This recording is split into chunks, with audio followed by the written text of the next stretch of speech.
Heading into the final two games of the regular season, we're talking Georgia State basketball with head coach Ron Hunter coming up this week. Thursday night, the Troy Trojans. Saturday afternoon, Jaguars of South Alabama. We're also going to talk to one of the former Panther greats, Eric Buckner, as he gets ready to head back overseas to play in Europe. And we'll be joined by Georgia State's head football coach, Sean Elliott. That's coming up this week in the Georgia State Sports Update.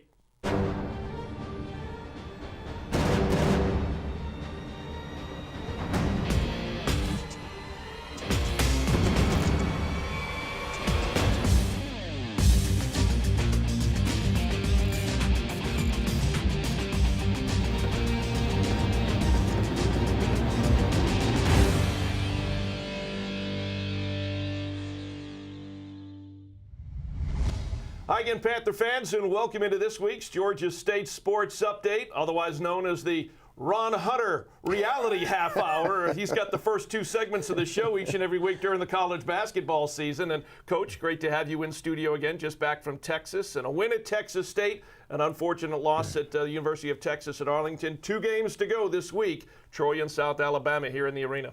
Well, when we left, and really at the beginning of the season, before we left on the Texas trip, you knew we had to at least get a split. It's the worst thing can happen. And sometimes when you get the split and you get the front end of it, you kind of relax a little bit on the back end. And I thought we relaxed a little bit on the back end of the Arlington game, but we were really sharp, ready to go in the Texas State game. Defensively, the best defensive effort we've put out all year. We were able to shoot the ball well, and actually shot the ball well in Arlington. We just didn't have the same defensive numbers, but still had a chance to win that game if we just made some free throws. And that's kind of been the story of our season with a couple of those games not being able to make free throws. So let's go back to San Marcos, Texas. That's where this trip started, 77-50. And as we were talking about earlier in the week, they got off to a quick start, hit some shots. Texas State did.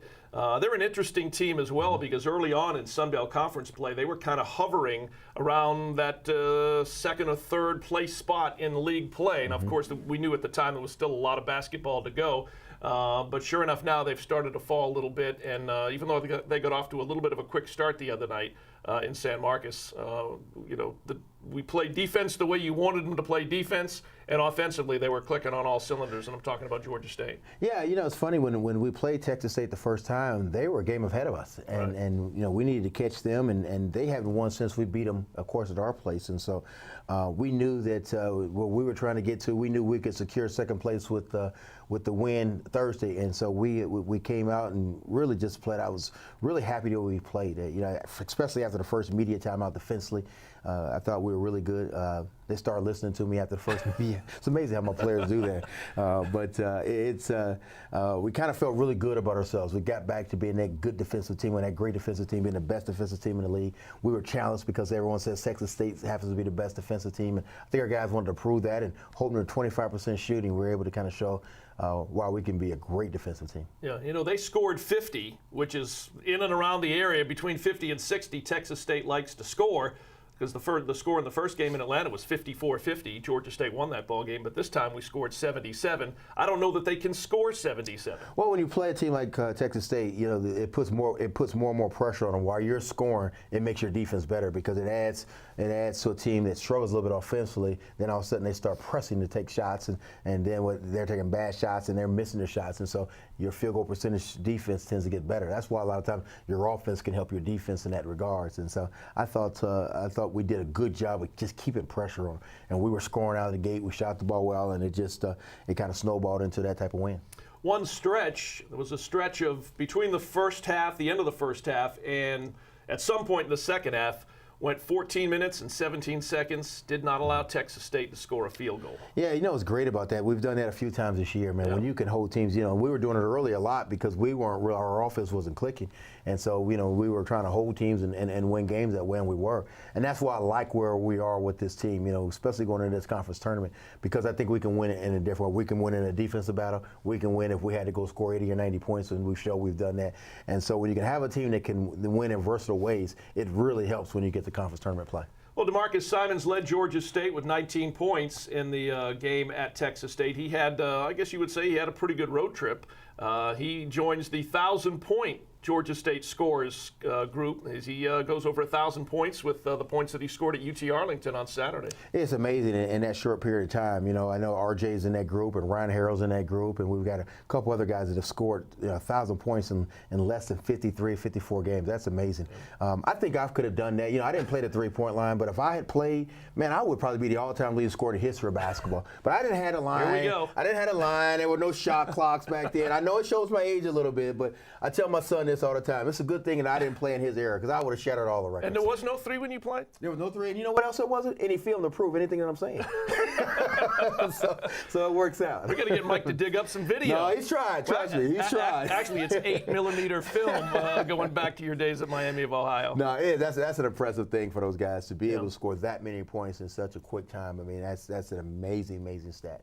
So you leave San Marcos with a win, and by the way, that was win number 20. So congratulations to you, the staff, the players, another 20-win season in Georgia State basketball history, and that's 5 seasons in the 7 you've been here that we have won, or the team has won at least 20 games. Well, that's when I first got here. We talked about building a culture, and it started with that first group that I had with Eric Buckner in that group. Yep. And so I think we won 21, 22 games. 22 the first year. That first year. And so it started a culture then. And so one of the things that we want to do is build a culture, and that's what you do when you have a program.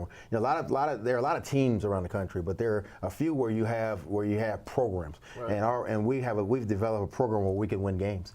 And so we've won. I mean, just that stat of 5 out of 7 that you've won 20 games is something. I'm not big on those type of things, but that's something that I'm always going to remember, because there are a lot of people that said when I first took the job here that you couldn't sustain winning at Georgia State. Yep. And so none of those people are around saying those things anymore. Well, Lefty Driesell proved it wrong. You have proved it wrong, coming in here and winning consistently and in successive seasons and successive postseasons, whether it's been the NCAA, whether it's been the NIT, whether it's been the CIT, so on and so forth. That culture of winning is one of those things. All of those things mixed together is that culture. Yeah, and that's something that it didn't come easy. We wanted to start that, but again, it was fun for that very first group that I coached, a group of young men that really I never even recruited. Yep. And they bought in, and we had that long winning streak, and won some great games at VCU and went into the Colonial and kind of shocked everybody in our first year, and then that recruiting class with RJ and that group getting us to the NCAA tournament and winning 2 Sun Belt championships, and so and everyone said, you know what, when RJ left, we wouldn't win anymore then. And so we every time someone said that we couldn't get it done, we've been able to get it done here, and that's for having great players. I've had a great staff and just been blessed with the people around me here at Georgia State. All right, again, we're talking Georgia State basketball with head coach Ron Hunter. We're going to come back, and after we take a look at some of the highlights, just get a couple of quick comments on the game at the University of Texas at Arlington, and of course we'll talk about what's coming up this week as well with Troy in South Alabama. Right now, some highlights from Georgia State's road trip through Texas, San Marcos, and Arlington.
Back with Georgia State's head basketball coach Ron Hunter here in the Georgia State Sports Update. Again, we're talking Panther athletics each and every week on the show.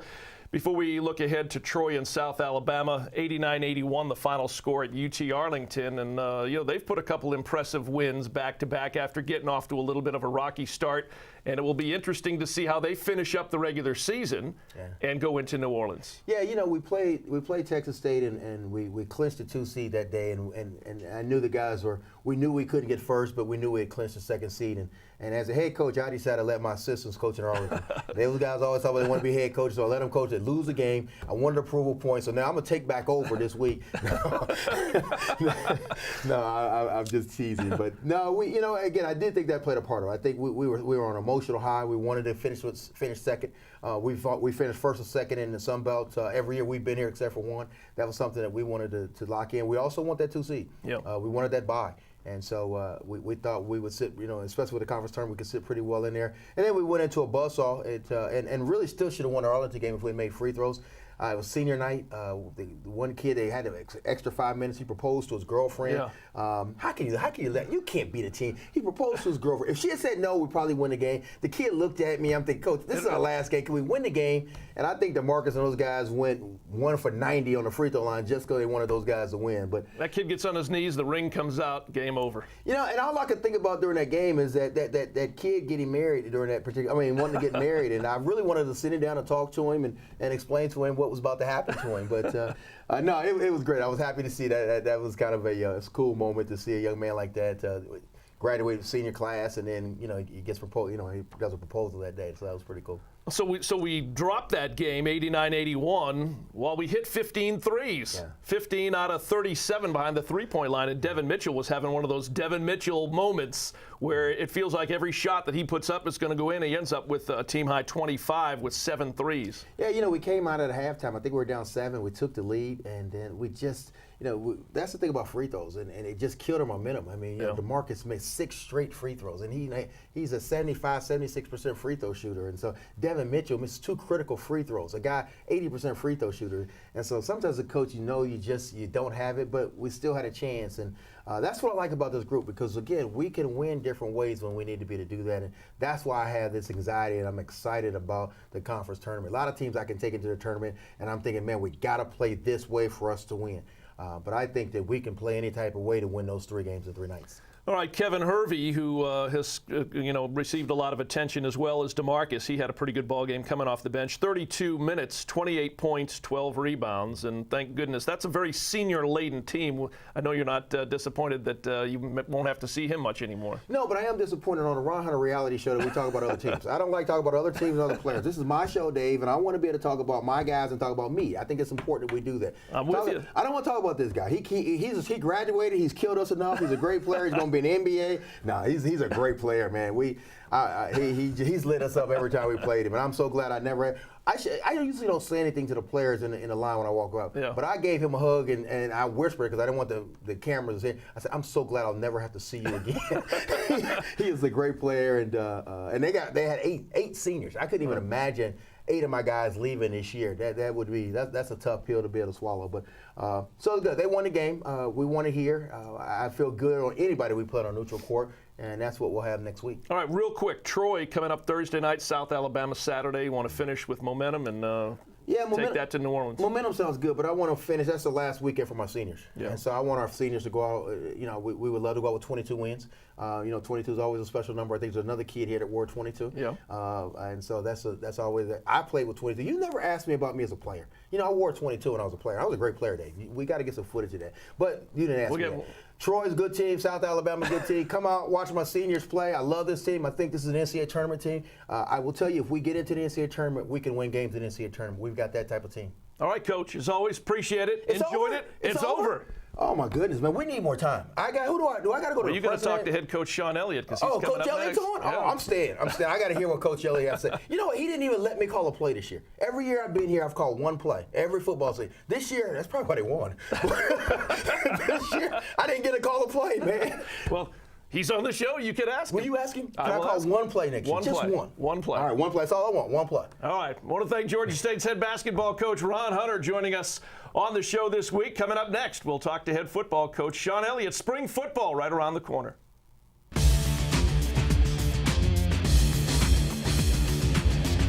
We're talking Georgia State football right now on the next segment of the Georgia State Sports Update. We've had the Ron Hunter half-hour reality hour, and we lived through that. And now we've got Coach Sean Elliott here in the studio. Coach, great to see you. Great to see you. Since the last time you sat in that chair, or we normally tape your segment down at Georgia State Stadium, you finished 7-5. That's right. And the Panthers won a bowl game, 27-17, down in Orlando, the AutoNation Cure Bowl. Yeah, I'm pretty disappointed we didn't have a show right after the bowl game. I'm sure you waited quite a while to talk about this. I know. And from that, you go right back into recruiting. Yes. And next thing you know, it's signing day, and we had a great signing day. Yeah, you win a bowl game. What did we play? The 16th. 4 days later, you have a signing period, and Yep. then come back over break and have another signing period. And here we are in spring, basically preparing for spring practice. Yeah, spring practice will get underway March the 7th, and then you got a spring game April the 7th down at Georgia State Stadium. Yeah, we do. It's going to be great to have it right there in our stadium, just like it was a year ago.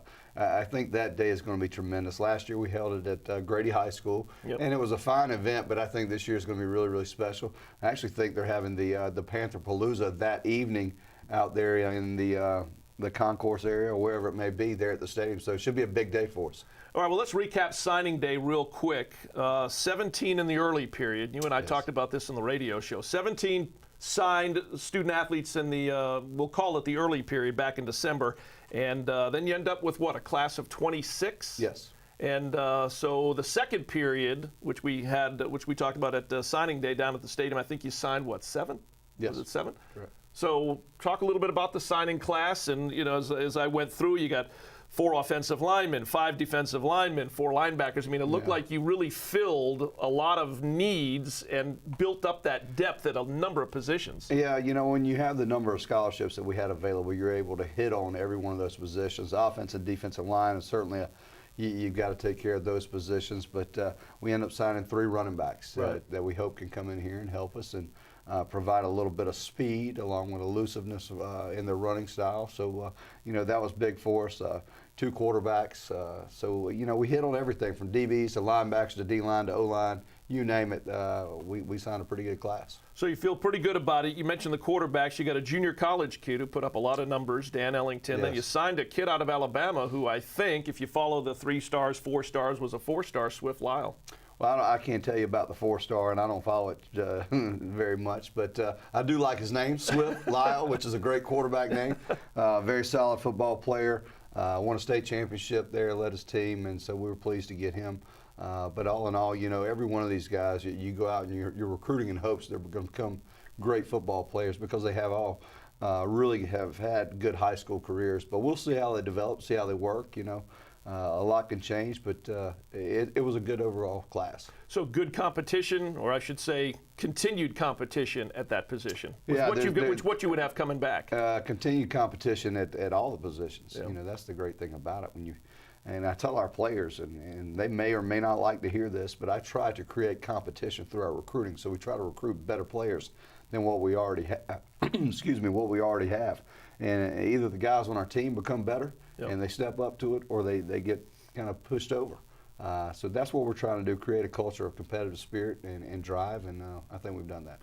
We had a good crowd down at the stadium the night we had the signing day event back in early February, and when you were talking about the running backs, you said each one of them brings something a little different to the table with what they offer. You know, we've got a strong runner in one of them, we've got an elusive runner, and we've got a speed guy. Yeah. And all 3 of those are very, very capable of taking the ball in any down and distance. But you got to have that difference in those playmaking abilities, and we solidified that with those 3 young men. And only 3 of them, if my count is correct, were junior college kids. The rest of them are all high school kids. That's right. So making huge inroads into the world of recruiting, not just in Georgia, but I think I saw 8 different states players coming to Georgia State from. Yeah, you know, we threw a big web out. We try to start in-state right there and see what we can grasp, see what kind of traction we can get with these in-state recruits, and if we can sign them all from the state of Georgia, we would love to. But you know, in reality, it doesn't happen like that. So you have to go out of state to South Carolina, to Alabama, to Florida, and reach out. We even went into Virginia and got a defensive lineman. So, you know, we've got a lot of contacts, and a lot of high school coaches have a lot of contacts with us back. So it's great to see them reach out to us and vice versa. Well, and you've told me one or two stories, and you know, it all makes sense. But going down to Orlando, beating Western Kentucky, winning the program's first bowl game, it was a second bowl appearance, goes lengths with getting the name Georgia State football out there, and the familiarity amongst the people who you're recruiting and the coaches of the people that you're recruiting. I mean, you know, winning that bowl game, you can't buy that kind of assistance. Yeah, within 3 days, I was in 3 different states and 3 different individuals. I'm not talking about a football coach or a fan of Georgia State. A random individual would walk up to me and say, "Phenomenal bowl win, Coach. You know, that was great." And we would get to talking, and this was just random people. Once at a Starbucks, once at another little restaurant, and another. I mean, it was just great to see. They were like, "Georgia State, hey, I love that bowl game. Great win." And that's exciting to hear about when you're 600 miles away. Yeah. And certainly, as you know, you know what, Georgia, Florida, Texas, California, those still the 4 best states to recruit in. Yeah. So sitting in the middle of downtown Atlanta, winning a bowl game and winning 7 games and having a winning season for the first time since the first season of Georgia State football.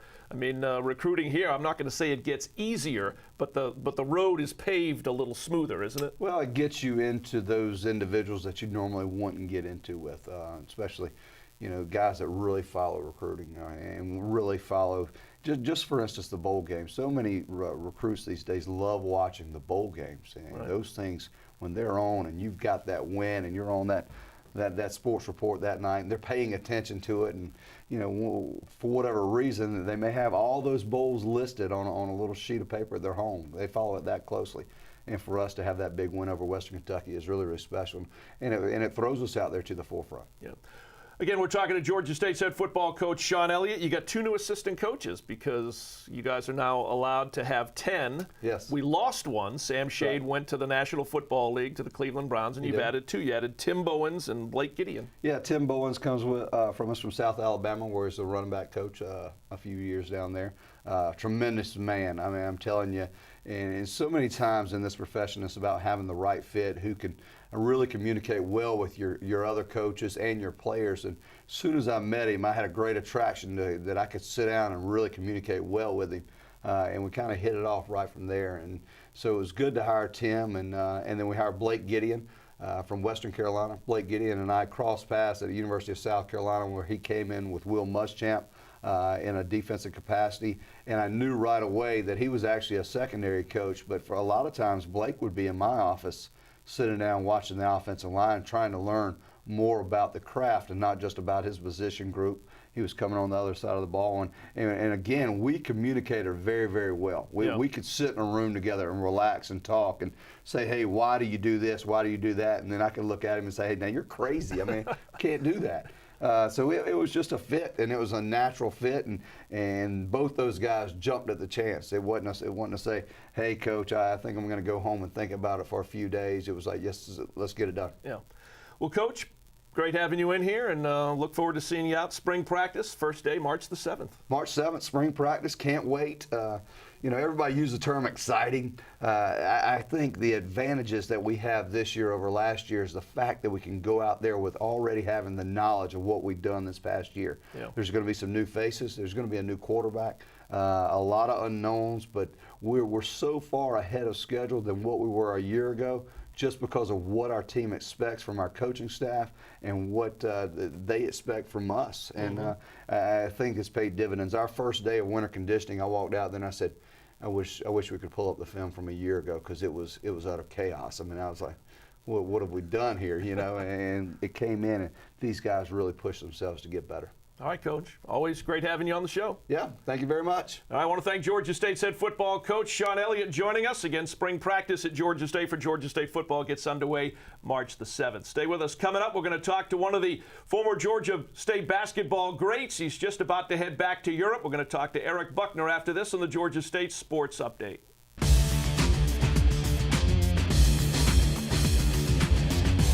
We're back to talking basketball now here again on the Georgia State Sports Update. We had Ron Hunter in the first 2 segments. We switched to football with Coach Elliott. And now we're back to talking basketball and a little bit of basketball history here at Georgia State. One of the all-time greats here in recent years, especially on the defensive side of the ball. And pleased to welcome Eric Buckner to the Georgia State Sports Update. Great to have you on the show. Thank you for having me. All right, Eric Buckner played his last year at Georgia State, or I should say his first year at Georgia State under former head coach Rod Barnes. He played his last year under head coach Ron Hunter in Coach Hunter's first season. How was that transition, if I may go back and ask you that question? Well, you know, playing for Coach Barnes my first year, you know, it was tough. Yeah. My first season playing NCAA ball. I transferred from junior college, JUCO.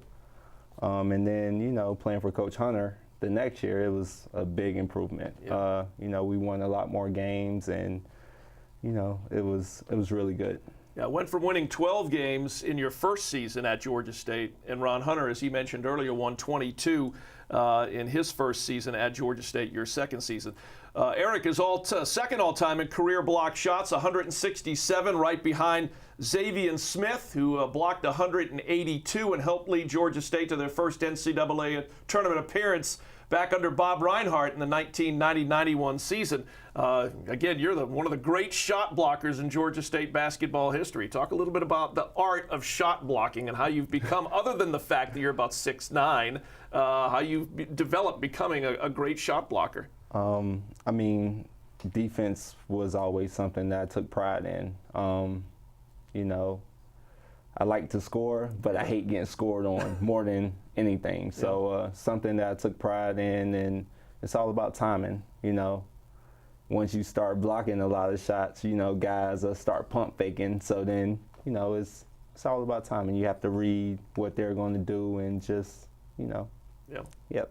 Roll with it. And again, that's not to insinuate that you were not a good offensive player. You were a good offensive player, but again, you look at your records, you also hold the single season record in block shots at Georgia State with 118 in the 2011-2012 season. That still ranks fifth most in a single season block shots in the Colonial Athletic Association. So that leads me to my next question, because you are getting ready to go back to Europe, and you have been playing basketball since you left Georgia State. Primarily you've been in Turkey, spent a little bit of time in Greece. Talk about your experience since you left Georgia State. How Georgia State basketball, especially that last season, helped get you ready for playing professionally overseas? Well, you know, once I left Georgia State, I had a couple workouts. I think I had a workout with Golden State and a workout with the Lakers.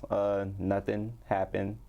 So I ended up going to Turkey, and I've actually been there since. Last year was the first season that I started the season off in Greece. I can't say I loved it, but, you know, I went back to Turkey, and, you know, Turkey is my second home now. Been playing really well over the past couple years.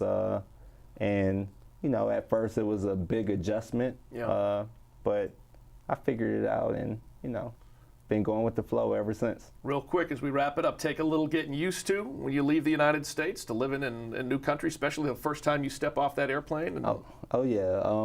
The first time I left, I didn't have a clue of what to expect. Right. You know, because I've been out the country before, like Mexico, but didn't know what to expect of Europe. And I loved it. Yeah. Yeah. All right, so you're getting ready to go back to Turkey. Best of luck. And we'll be keeping up with how you're doing over there. Thank you.